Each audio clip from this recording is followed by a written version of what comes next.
Today we will discuss Through the Looking Glass as a children literature. So before this I have discussed the answer of two more questions. One is the character of Alice and the other is significant of the title. If you have not seen the answer of these two questions, then go to my previous video and see, or else I will give you the link to this video in the comment box. You will see. So let's start with the answer. If you played Through the Looking Glass as a children literature, this is a question, and now I can read the answer.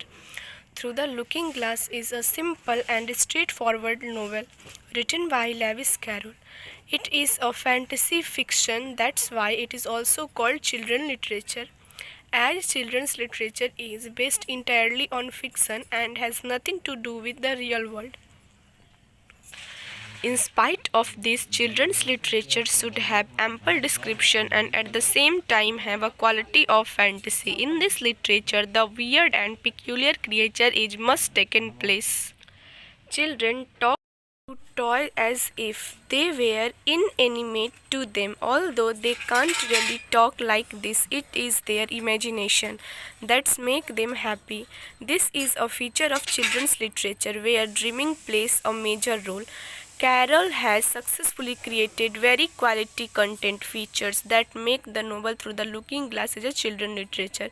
At the every beginning of the story, we show less of the description of the real world and more of the fictional imaginary picture. For example, Alice talking to the cat and staying away from human being, which show that this story completely fictional, as Alice created a world of fantasy where there is no order and rule, just to ward off her boredom.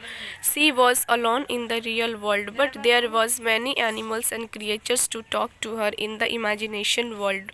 Even flowers talk to her. This happens mostly with children because they create such a world by finding themselves alone in the real world.